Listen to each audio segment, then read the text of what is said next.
Hi friends, welcome back to Uma Basava vlog Kannada. ನಾನು Uma. Friends, ಇದು ಮಂಗಳವಾರದ ದಿನದ ವ್ಲಾಗು. ಬೆಳಿಗ್ಗೆ ಆಲ್ರೆಡಿ 7 ಗಂಟೆ ಆಗಿದೆ. ವ್ಲಾಗ್ನ ನಾನು ಇವಾಗ ಶುರು ಮಾಡ್ತಾ ಇದ್ದೀನಿ.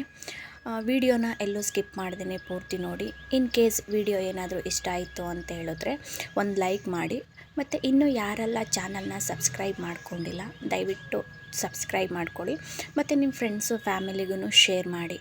ಬೆಳಿಗ್ಗೆ ಎದ್ದು ಸ್ವಲ್ಪ ಬಾಗಿಲಿಗೆಲ್ಲ ನೀರು ಹಾಕಿ ಚಿಕ್ಕದಾಗಿರೋ ಒಂದು ರಂಗೋಲಿನ ಬಿಡಿಸ್ಕೊತಾ ಇದ್ದೀನಿ. ಅಂತ ಅಂದರೆ ಇಲ್ಲಿ ಸ್ವಲ್ಪ ಟೈಲ್ಸ್ಗೂ ರಂಗೋಲಿಗೂ ಅಷ್ಟು ರಂಗೋಲಿ ಎದ್ದಾಗ ಕಾಣಲ್ಲ. ಸೊ ಹಾಗಾಗಿ ಸಿಂಪಲ್ಲಾಗಿ ಒಂದು ರಂಗೋಲಿ ಬಿಡಿಸ್ಕೊತಾ ಇದ್ದೀನಿ. ಇನ್ನು ರಂಗೋಲಿ ಎಲ್ಲ ಬಿಡಿಸ್ಕೊಂಡು ಈ ಕಡೆ ಕಾಫಿಗೂ ಕೂಡ ರೆಡಿ ಮಾಡ್ಕೊಂಡಿದ್ದೆ.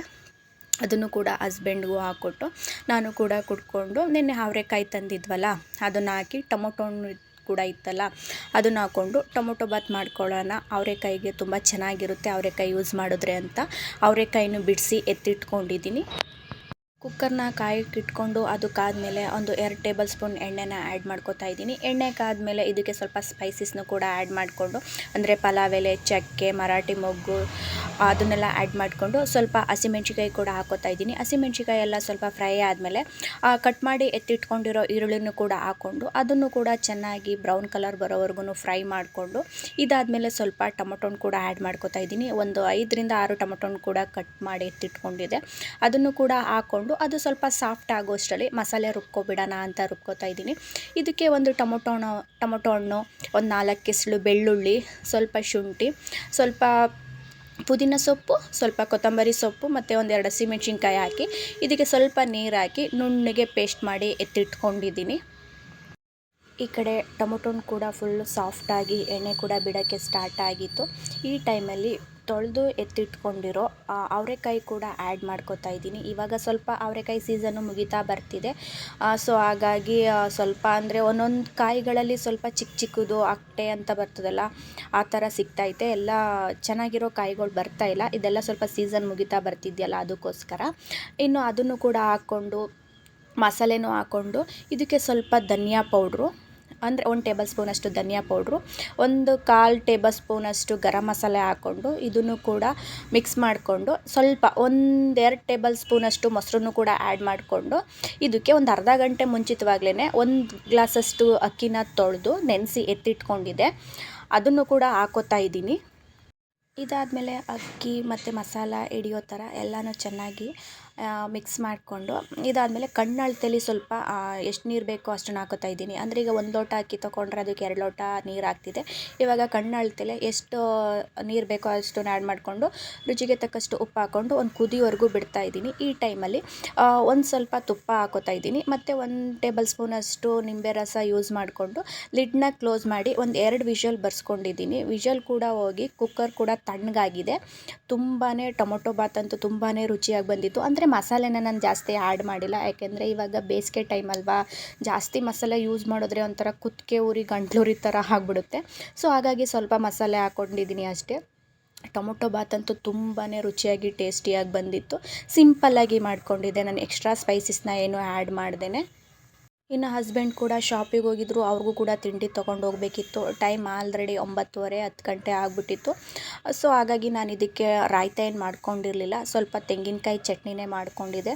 ಇದಕ್ಕೂ ತುಂಬಾ ತೆಂಗಿನಕಾಯಿ ಚಟ್ನಿಗೆ ಕಾಂಬಿನೇಷನ್ ತುಂಬಾ ಚೆನ್ನಾಗಿತ್ತು. ಮೊಸರು ಮಾಡೋಣ ಅಂತಿದ್ದೆ, ಮೊಸರದ್ದು ಬಜ್ಜಿ ಮಾಡೋಣ ಅಂದ್ಕೊಂಡಿದ್ದೆ, ಬಟ್ ಟೈಮ್ ಇರಲಿಲ್ಲ. ಸೊ ಹಾಗಾಗಿ ಇದೊಂದೇ ಸಾಕು ಅಂತ ಹೇಳ್ಬಿಟ್ಟು ನಾನು ಕೂಡ ತಿಂಡಿ ಮಾಡಿಕೊಂಡು ಪಾಪುಗೂ ಸ್ವಲ್ಪ ತಿಂಡಿ ತಿನ್ನಿಸ್ಬಿಟ್ಟು ಅವನಿಗೂ ಸ್ನಾನ ಮಾಡಿಸಿ ಅವ್ರಿಗೆ ಬಾಕ್ಸ್ಗೂ ಕೂಡ ಊಟ ಹಾಕಿ ಎತ್ತಿಟ್ಕೋತಾ ಇದ್ದೀನಿ. ಇನ್ನು ಅವ್ರಿಗೆ ಊಟ ಮಾಡೋಷ್ಟರಲ್ಲಿ ಮಧ್ಯಾಹ್ನ ಆಗಿಬಿಡುತ್ತೆ, 11 ಗಂಟೆ 11:30 ಆಗಿಬಿಡುತ್ತೆ. ಅಟ್ಲೀಸ್ಟ್ ಮನೆ ಕೆಲಸ ಸ್ವಲ್ಪ ನಿಧಾನ ಆದರೂ ಪರವಾಗಿಲ್ಲ, ಅವರಿಗೆ ತಿಂಡಿ ಕೊಟ್ಬಿಟ್ಟು ಬಂದುಬಿಡೋಣ ಅಂತ ಹೇಳ್ಬಿಟ್ಟು ಅವ್ರಿಗೂ ಕೂಡ ತಿಂಡಿ ಹಾಕ್ಕೊಂಡು ತೊಗೊಂಡು ಹೋಗ್ತಾ ಇದ್ದೀನಿ. ಇನ್ನು ತಿಂಡಿ ಎಲ್ಲ ಹಾಕ್ಕೊಂಡು ತೊಗೊಂಡು ಹೋದ್ಮೇಲೆ ಶಾಪ್ ಹತ್ರ ಹೋದ್ವಿ. ಇವತ್ತು ಕರೆಂಟು ಒಂದು 12 ಗಂಟೆಗೆ ಹೊರಟೋಗ್ಬಿಡ್ತು. ಸೊ ಅವ್ರಿಗೆ ಕಾಲ್ ಮಾಡಿ, ಟೋಲ್ ಫ್ರೀ ನಂಬರ್ಗೆ ಕಾಲ್ ಮಾಡಿದ್ದಕ್ಕೆ ಮಧ್ಯಾಹ್ನ 3 ಗಂಟೆ ಆಗುತ್ತೆ ಅಂತ ಹೇಳಿದ್ರು. ನಮಗೆ ಕರೆಂಟ್ ಇಲ್ಲ ಅಂತ ಅಂದರೆ ನಮಗೆ ಬಿಸ್ನೆಸ್ಸೇ ಇರಲ್ಲ. ಸೊ ಹಾಗಾಗಿ ಸ್ವಲ್ಪ ಹಸ್ಬೆಂಡು ಶಾಪ್ ಕ್ಲೀನಿಂಗ್ ಎಲ್ಲ ಮಾಡ್ಕೋತಿದ್ರು. ಇನ್ನು ಬೆಳಗ್ಗೆನೂ ಶಾಪಲ್ಲಿ ಪೂಜೆ ಮಾಡಿರಲಿಲ್ಲ. ತಿಂಡಿ ತೊಗೊಂಡು ಹೋಗೋಷ್ಟರಲ್ಲೇ ಸ್ವಲ್ಪ ಲೇಟ್ ಆಗಿಬಿಟ್ಟಿತ್ತಲ್ವ. ಸೊ ಇನ್ನೇನು ಮಧ್ಯಾಹ್ನ ಟೈಮು ಪೂಜೆ ಮಾಡೋದು ಅಂತ ಸ್ವಲ್ಪ ಸಂಜೆವರೆಗೂ ಅಲ್ಲೇ ಇದ್ದು, ಸಂಜೆ ಒಂದು 5 ಗಂಟೆ ಆದಮೇಲೆ ಸ್ವಲ್ಪ ಪೂಜೆ ಎಲ್ಲ ಮಾಡಿಕೊಟ್ಬಿಟ್ಟು ಮನೆಗೆ ಬಂದೆ. ಇವತ್ತು ಶಾಪಲ್ಲಿ ಕರೆಂಟ್ ಇಲ್ಲದೆ ಇದ್ದಿದ್ದರಿಂದ ಸ್ವಲ್ಪ ಬೇಜಾರಾಗಿಬಿಟ್ಟಿತ್ತು. ಏನು ಕೆಲಸ ಮಾಡೋಕ್ಕೂ ಮನಸ್ಸೇ ಇರಲಿಲ್ಲ. ಸೊ ಹಾಗಾಗಿ ಪೂಜೆ ಎಲ್ಲ ಮುಗಿಸ್ಕೊಟ್ಬಿಟ್ಟು ಬಂದು ಮನೇಲಿ ಸಿಂಪಲ್ಲಾಗಿ ನೆನೆ ಅವರೆಕಾಳು ತಂದಿದ್ನಲ್ಲ, ಅದನ್ನ ಹಾಕಿ ಒಂದು ಆಲೂಗೆಡ್ಡೆ ಬದನೆಕಾಯಿ ಹಾಕಿ ಉಪ್ಸಾರು ಮಾಡ್ಕೊಂಡಿದ್ದೆ. ಉಪ್ಸಾರು ಮಾಡಿ ತುಂಬ ದಿನವೇ ಆಗಿಬಿಟ್ಟಿತ್ತು, ಒಂದು 2-3 ದಿನ ಆಗಿಬಿಟ್ಟಿತ್ತು. ಸೊ ಹಾಗಾಗಿ ಉಪ್ಸಾರು ಮಾಡ್ಕೊಂಡಿದ್ದೆ. ಉಪ್ಸಾರಂತೂ ತುಂಬಾ ರುಚಿಯಾಗಿತ್ತು. ನಾವು ಎಂಥ ನಾನ್ ವೆಜ್ ತಿನ್ನಲಿ, ಎಂಥ ಊಟ ಮಾಡಲಿ, ಉಪ್ಸಾರು ಮುಂದೆಗಡೆ ಅವೆಲ್ಲ ಏನೇನೂ ಅಲ್ಲ. ಇನ್ನು ನನ್ನ ಹಸ್ಬೆಂಡ್ಗಂತೂ ಮುದ್ದೆ ಇರಲೇಬೇಕು. ಉಪ್ಸಾರು ಮಾಡಲಿ, ಸಾಂಬಾರು ಮಾಡಲಿ, ಮುದ್ದೆ ಇರಲೇಬೇಕು. ಎಸ್ಪೆಷಲಿ ಉಪ್ಸಾರು ಮಾಡಿದ್ದೀನಿ ಅಂತ ಅಂದರೆ ಮುದ್ದೆ ಮಾಡಿಕೊಡ್ಲೇಬೇಕು. ಸೊ ಹಾಗಾಗಿ ಇವತ್ತು ಬಂದು ಮುದ್ದೆನೂ ಕೂಡ ಮಾಡಿಕೊಂಡೆ. ಊಟ ಅಂತೂ ತುಂಬಾ ರುಚಿಯಾಗಿತ್ತು. ಈ ಥರ ದಿನದಲ್ಲಿ ಒಂದು ಟೈಮ್ ಆದರೂ ನಾನು ಮುದ್ದೆ ಮಾಡೇ ಮಾಡ್ತೀನಿ. ಸೊ ಊಟ ಕೂಡ ಎಲ್ಲ ಮಾಡಿಕೊಂಡೆ. ಇನ್ನು ನಾರ್ಮಲಾಗಿ ಊಟ ಆದಮೇಲೆ ಪಾತ್ರೆ ಮತ್ತು ಸಿಂಕು ಇದನ್ನೆಲ್ಲ ನೀಟಾಗಿ ಎತ್ತಿ ತೊಳೆದಿಟ್ಕೊಂಡೆ. ಇನ್ನು ಬೆಳಿಗ್ಗೆಗೆ ಯೂಸ್ ಆಗುತ್ತೆ ಅಂತ. ನಾನು ಲಾಸ್ಟ್ ವೀಡಿಯೋದಲ್ಲೇ ಹೇಳಿದ್ದೆ, ನಾವು ಸ್ವಲ್ಪ ಮೆಣಸನ್ನ ನಾವಿಲ್ಲೆಲ್ಲೋ ತೊಗೊಳಲ್ಲ, ಕೊಡಗಿಂದನೇ ತರಿಸೋದು ಅಂತ. ಹಸ್ಬೆಂಡ್ ಫ್ರೆಂಡು ಹೋಗ್ತಿರ್ತಾರೆ ಅಲ್ವಾ, ಸೊ ಅವರು ತರಿಸ್ಕೊಡ್ತಾರೆ. ಹಾಗಾಗಿ ಸ್ವಲ್ಪ ಡ್ರೈ ಫ್ರೂಟ್ಸ್ಗಳು ಕೂಡ ಬೇಕಿತ್ತು. ದ್ರಾಕ್ಷಿ, ಬಾದಾಮಿ, ಗೋಡಂಬಿ, ಖರ್ಜೂರ ಮತ್ತು ಪಿಸ್ತಾನು ಕೂಡ ತರಿಸ್ಕೊಂಡಿದ್ದೆ. ಅದನ್ನೆಲ್ಲ ಸ್ವಲ್ಪ ಎತ್ತಿಕ್ಕೋತಾ ಇದ್ದೀನಿ. ವಾಲ್ನಟ್ ಕೂಡ ತರಿಸ್ಕೊಂಡಿದ್ದೆ. ಇನ್ನು ಸ್ವಲ್ಪ ಪಾಪುಗೆ ಡ್ರೈ ಫ್ರೂಟ್ಸ್ಗಳೆಲ್ಲ ತಿನ್ನಿಸ್ಬೇಕಿತ್ತಲ್ವ.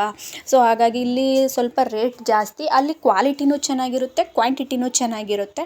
ಸೊ ಹಾಗಾಗಿ ನಾನು ಅಲ್ಲೇ ತರಿಸ್ಕೊಂಡಿದ್ದೆ. ಇನ್ನು ಸ್ವಲ್ಪ ನೆನೆಸ್ಬಿಟ್ಟು ನಾವು ಸ್ವಲ್ಪ ಬೆಳಿಗ್ಗೆ ಟೈಮು ಖಾಲಿ ಹೊಟ್ಟೆಲಿ ಕೂಡ ತಿಂತಾ ಇರ್ತೀವಿ ಅಲ್ವಾ ಬಾದಾಮಿನ. ಸೊ ಹಾಗಾಗಿ ಅದನ್ನು ಕೂಡ ತರಿಸ್ಕೊಂಡಿದ್ದೆ. ಈ ಮೆಣಸು ಬಂದು 1/4 kg ಇದೆ. ಎಷ್ಟೋ ಒಂದು 250 ರೂಪಾಯಿ 300 ರೂಪಾಯಿ ಒಳಗಡೆನೇ ಇರುತ್ತೆ. ಸೊ ಹಾಗಾಗಿ ನಾನು ಅಲ್ಲೇ ಎಲ್ಲ ತರಿಸ್ಕೊಂಡಿದ್ದೆ. ಸೊ ಹಾಗೆಯೇ ಎತ್ತಿಟ್ಕೊಂಡು ಸ್ವಲ್ಪ ಬೆಳಿಗ್ಗೆಗೆ ನೆನೆ ಹಾಕ್ಕೊಂಡ್ಬಿಡೋಣ ಅಂತ ಸ್ವಲ್ಪ ಡ್ರೈ ಫ್ರೂಟ್ಸ್ಗಳ್ನೂ ಕೂಡ ನೆನೆ ಹಾಕೋತಿದ್ದೆ. 1-2 ಬಾದಾಮಿ, ಮತ್ತು 1-2 ಗೋಡಂಬಿ, 1-2 ದ್ರಾಕ್ಷಿ ಮತ್ತು ಸ್ವಲ್ಪ ವಾಲ್ನಟ್ಟು ಇದನ್ನೆಲ್ಲ ಸ್ವಲ್ಪ ನೆನೆ ಹಾಕ್ಕೊಂಡು ಬೆಳಿಗ್ಗೆಗೆ ಸ್ವಲ್ಪ ಪಾಪುಗೆ ಗ್ರೈಂಡ್ ಮಾಡಿ ತಿನ್ಸೋಣ ಅಂತ ಹೇಳ್ಬಿಟ್ಟು ಎಲ್ಲನೂ ಸ್ವಲ್ಪ ಒಂದು ಸಲ ವಾಶ್ ಮಾಡಿ ನೆನೆಸಿಟ್ಟಿಟ್ಕೋತಾ ಇದ್ದೀನಿ. ಸೊ ಇದೆಲ್ಲ ಆದಮೇಲೆ ಸ್ವಲ್ಪ ಸ್ಕಿನ್ ಕೇರ್ ಮಾಡ್ಕೊಳ್ಳೋಣ ಅಂತ ಮಾಡ್ಕೋತಾ ಇದ್ದೀನಿ. ನನ್ನ ಸ್ಕಿನ್ ಅಂತೂ ಫುಲ್ಲು ಟ್ಯಾನ್ ಆಗಿಬಿಟ್ಟಿತ್ತು. ಮೊನ್ನೆ ಊರಿಗೆ ಹೋಗಿದ್ನಲ್ಲ, ಆ ಬಿಸಿಲಲ್ಲೆಲ್ಲ ಓಡಾಡಿದ್ದಕ್ಕೂ ಟ್ಯಾನ್ ಆಗಿಬಿಟ್ಟಿತ್ತು. ಆಮೇಲೆ ನಾನು ಈ ಬಾಣಂತನದಲ್ಲಿ ನಾನು ಅಂಥ ಸ್ಕಿನ್ ಕೇರ್ ಅಂತೇನು ಮಾಡ್ಕೋತಿರ್ಲಿಲ್ಲ. ಮಾಮೂಲಿ ಅರಿಶಿನ ಯೂಸ್ ಮಾಡ್ತಿದ್ರು ಮತ್ತು ಸೀಗೆಕಾಯಿ ಕೊಡ್ತಿದ್ರು. ಸೊ ಇಷ್ಟೇ ನಾನು ಯೂಸ್ ಮಾಡ್ತಾ ಇದ್ದದ್ದು. ಇನ್ನು ನನ್ನ ಸ್ಕಿನ್ ಬಂದು ಸ್ವಲ್ಪ ಆಯಿಲಿ ಸ್ಕಿನ್ನು ಮತ್ತು ಸ್ವಲ್ಪ ಓಪನ್ ಪೋರ್ಸ್ ತುಂಬಾ ಜಾಸ್ತಿ ಆಗಿಬಿಟ್ಟಿದೆ. ಕೆಲವೊಂದು ಸಲ ಅಂದರೆ ನಾನು ಪ್ರೆಗ್ನೆಂಟ್ಗೂ ಮುನ್ನ ಶಾಪಲ್ಲಿ ನಾನು ವರ್ಕ್ ಮಾಡ್ತಿದ್ನಲ್ಲ, ಯಾವಾಗ ಬೆಳಗ್ಗೆಯಿಂದ ಸಂಜೆವರೆಗೂ ನಾನು ಶಾಪಲ್ಲೇ ಇರ್ತಿದ್ದೆ. ಆವಾಗ ಫುಲ್ಲು ಸುಸ್ತಾದ ದಿನ ಅಂದರೆ ಸ್ವಲ್ಪ ಕಸ್ಟಮರ್ ಜಾಸ್ತಿ ಇದ್ದದ್ದು ದಿನ ಫುಲ್ಲು ಸುಸ್ತಾದಂಗೆ ಆಗಿರ್ತದಲ್ಲ, ಆವಾಗ ನಾನು ಎಷ್ಟೋ ಸಲ ಮುಖನೇ ತೊಳಿತಿರ್ಲಿಲ್ಲ. ಬಂದು ಊಟ ಮಾಡಿಬಿಟ್ಟು ಸುಮ್ಮನೆ ಹಾಗೆ ಮಲ್ಕೊಬಿಡ್ತಿದ್ದೆ. ಅಂಥ ಟೈಮಲ್ಲಿ ಸ್ವಲ್ಪ ಸ್ಕಿನ್ನೆಲ್ಲ ಹಾಳಾಗಿಬಿಟ್ಟಿತ್ತು. ಇನ್ನು ಬಾಣಂತನದಲ್ಲಿ ಸ್ವಲ್ಪ ಬೇವಿನ ಸೊಪ್ಪು, ಸೀಗೆಕಾಯಿ ಮತ್ತು ಅರಿಶಿನ ಅದನ್ನೆಲ್ಲ ಯೂಸ್ ಮಾಡ್ತಿದ್ರಿಂದ ಒಂದು ಲೆವೆಲ್ಗೆ ಆಗಿತ್ತು. ಸೊ ಹಾಗಾಗಿ ಅದನ್ನೇ ಸ್ವಲ್ಪ ಕಂಟಿನ್ಯೂ ಮಾಡ್ಕೊಂಡು ಹೋಗ್ತಾ ಇದ್ದೀನಿ. ಅಂದರೆ ಎಲ್ಲಾದರೂ ಹೋಗಿ ಬಂದಾಗ ಈ ಥರ ಸ್ಕಿನ್ ಕೇರ್ ಮಾಡ್ಕೊಳ್ಳೋದು, ಸ್ವಲ್ಪ ಆವಾಗವಾಗ ಮುಖ ತೊಳ್ಕೊಳ್ಳೋದು, ಆ ಥರ ಎಲ್ಲ ಮಾಡ್ಕೋತಾ ಇದ್ದೀನಿ. ಸೊ ಇವಾಗ ಸ್ವಲ್ಪ ಫ್ರೀ ಇದ್ನಲ್ಲ, ಹಾಗಾಗಿ ಸ್ವಲ್ಪ ಐಸ್ ಕ್ಯೂಬ್ ತೊಗೊಂಡು ಸ್ವಲ್ಪ ಈ ಥರ ಎಲ್ಲ ಮಸಾಜ್ ಮಾಡ್ಕೋತಾ ಇದ್ದೀನಿ. ಈ ಓಪನ್ ಪೋರ್ಸ್ ಒಳಗಡೆ ಡೆಡ್ ಸ್ಕಿನ್ ಎಲ್ಲ ಇರುತ್ತೆ. ಸೊ ನಾವು ಈ ಐಸ್ ಕ್ಯೂಬ್ ಯೂಸ್ ಮಾಡೋದ್ರಿಂದ ಅದೆಲ್ಲ ಸ್ವಲ್ಪ ಆ ಓಪನ್ ಪೋರ್ಸ್ ಒಳಗಡೆ ಇರೋ ಧೂಳೆಲ್ಲ ರಿಮೂವ್ ಆಗುತ್ತೆ. ಮತ್ತು ನಾವು ಯಾವುದೇ ಪ್ಯಾಕ್ ಯೂಸ್ ಮಾಡಿದ್ರೂ ಅಲ್ಲಿಗೆ ಅಪ್ಲೈ ಆಗುತ್ತೆ ಅಂತ ಸ್ವಲ್ಪ ಐಸ್ ಕ್ಯೂಬ್ ಯೂಸ್ ಮಾಡ್ತಾ ಇದ್ದೀನಿ. ನೆಕ್ಸ್ಟು ಪ್ಯಾಕ್ಗೆ ನಾನು ಸಿಂಪಲ್ಲಾಗಿ ಕಡಲೆ ಹಿಟ್ಟನ್ನು ಯೂಸ್ ಮಾಡ್ಕೋತಾ ಇದ್ದೀನಿ. 1-2 ಟೇಬಲ್ ಸ್ಪೂನಷ್ಟು ಕಡಲೆ ಹಿಟ್ಟು ಮತ್ತು ಒಂದು ಚಿಕ್ಕದಾಗಿರೋ ಟೊಮೊಟೊ ಹಣ್ಣು, ಪೂರ್ತಿ ಟೊಮೊಟೊ ಹಣ್ಣು ಕೂಡ ತೊಗೊಂಡಿದ್ದೀನಿ. ಅದರಲ್ಲಿ ಸ್ವಲ್ಪ ಕಮ್ಮಿ ಇತ್ತು. ಸೊ ಹಾಗಾಗಿ ಪೂರ್ತಿ ಟೊಮೊಟೊ ಹಣ್ಣನ್ನು ತೊಗೊಂಡು ಆ ಜ್ಯೂಸನ್ನ ನಾನು ಯೂಸ್ ಮಾಡ್ಕೋತಾ ಇದ್ದೀನಿ. ಇದಕ್ಕೆ ಬೇಕಾದರೆ ರಾ ಮಿಲ್ಕ್ ಅಂದರೆ ಹಸಿ ಹಾಲು ಅಥವಾ ಮೊಸರು ಎಲ್ಲನೂ ಯೂಸ್ ಮಾಡ್ಬೋದು. ಇದನ್ನ ಹಾಕ್ಕೊಂಡು ಸ್ವಲ್ಪ ಅರಿಶಿನನೂ ಕೂಡ ಆ್ಯಡ್ ಮಾಡ್ಕೋತಾ ಇದ್ದೀನಿ. ಅರಿಶಿನ ಎಲ್ಲನೂ ಆ್ಯಡ್ ಮಾಡಿಕೊಂಡು ಚೆನ್ನಾಗಿ ಎಲ್ಲ ಪೇಸ್ಟ್ ಮಾಡ್ಕೋತಾ ಇದ್ದೀನಿ. ಅಂದರೆ ಕಡಲೆ ಹಿಟ್ಟು, ಟೊಮೊಟೊ ಜ್ಯೂಸು ಮತ್ತು ಅರಿಶಿನ ಇದೆಲ್ಲ ಚೆನ್ನಾಗಿ ಮಿಕ್ಸ್ ಆಗೋ ಥರ ಎಲ್ಲನೂ ಒಂದು 2 ನಿಮಿಷ ಚೆನ್ನಾಗಿ ಮಿಕ್ಸ್ ಮಾಡ್ಕೋತಾ ಇದ್ದೀನಿ. ನಾವು ಯಾವುದೇ ಫೇಸ್ ಪ್ಯಾಕ್ನ ಯೂಸ್ ಮಾಡಿದ್ರೂ ಇನ್ಸ್ಟೆಂಟಾಗಿ ನಮಗೆ ರಿಸಲ್ಟ್ ಸಿಗಲ್ಲ.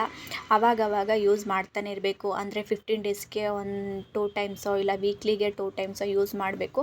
ಯಾವುದೇ ಒಂದು ಫೇಸ್ ಪ್ಯಾಕ್ ಆಗಿರ್ಬೋದು ಇನ್ಸ್ಟೆಂಟಾಗಿ ನಮಗೆ ರಿಸಲ್ಟ್ ಕೊಡಲ್ಲ.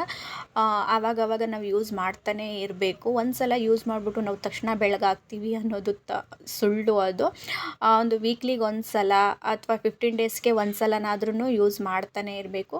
ನಾನು ಇದನ್ನೆಲ್ಲ ಫೇಸ್ಗೆಲ್ಲ ಅಪ್ಲೈ ಅಪ್ಲೈ ಮಾಡ್ಕೋತಾ ಇದ್ದೀನಿ. ಅಂದರೆ ಐಬ್ರೋ ಸ್ಪೇಸ್ ಬಿಟ್ಟು ನೆಕ್ಗೆ ಮುಖಕ್ಕೆ ಎಲ್ಲ ನಾನು ಯೂಸ್ ಮಾಡ್ಕೋತಾ ಇದ್ದೀನಿ. ಇದನ್ನು ಒಂದು 15 ಮಿನಿಟ್ಸ್ ಬಿಟ್ಟು ತಣ್ಣೀರಲ್ಲಿ ವಾಶ್ ಮಾಡ್ಕೋತಾ ಇದ್ದೀನಿ.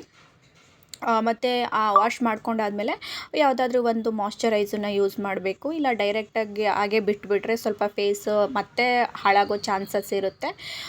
ವಾಶ್ ಮಾಡಿದಾಗ ಸ್ವಲ್ಪ ಮಾಯ್ಶ್ಚರೈಸರ್ನ ಯೂಸ್ ಮಾಡಬೇಕು. ಫ್ರೆಂಡ್ಸ್, ನಾನು ಇಲ್ಲಿಗೆ ಎಂಡ್ ಮಾಡ್ತಾ ಇದ್ದೀನಿ. ಇನ್ ಕೇಸ್ ಈ ವಿಡಿಯೋ ಏನಾದರೂ ನಿಮಗೆ ಇಷ್ಟ ಆಯಿತು ಅಂತ ಅಂದರೆ ದಯವಿಟ್ಟು ಒಂದು ಲೈಕ್ ಮಾಡಿ ಮತ್ತು ನಿಮ್ಮ ಫ್ರೆಂಡ್ಸು ಫ್ಯಾಮಿಲಿಗೂ ಶೇರ್ ಮಾಡಿ ಫ್ರೆಂಡ್ಸ್. ಬಾಯ್.